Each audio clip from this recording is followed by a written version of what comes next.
Hello viewers, আসসালামু আলাইকুম সবাইকে। আমি আজকে যেভাবে ঝটপট করে চাইনিজ ভেজিটেবল রেসিপিটি রান্না করে নিলাম সেটাই আজকে আপনাদের সাথে শেয়ার করব।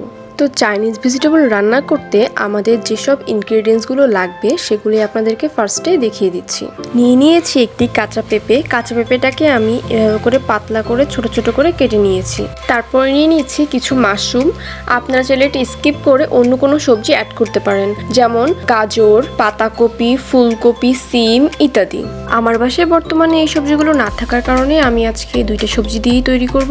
মাশরুমগুলোকে আমি এভাবে করে পাতলা করে কেটে নিয়েছি। তারপরে নিয়েছি 3টা পেঁয়াজ, আর 3টা পেঁয়াজকে আমি এভাবে করে পার্ট পার্ট করে খুলে নিয়েছি।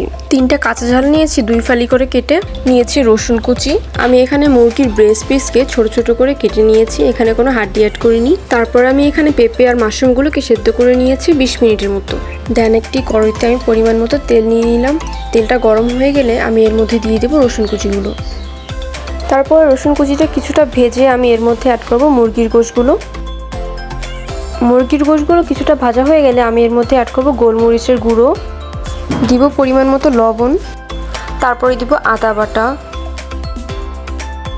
পরিমাণ মতো গুঁড়ো মরিচ। তারপরে আমি এটা ভালো করে ভেজে নিব কাঁচা মশলাটার গন্ধটা যাওয়া পর্যন্ত।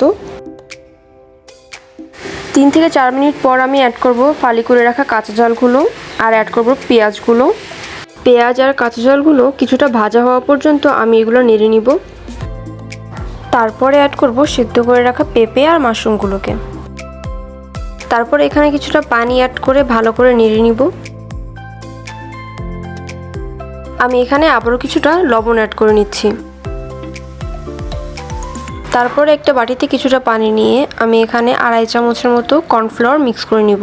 তারপরে আমি কর্নফ্লাওয়ারটা এটাতে অ্যাড করে নিব। পরে ভালো করে কষানো হয়ে গেলে আমি এটাকে নামিয়ে নিব।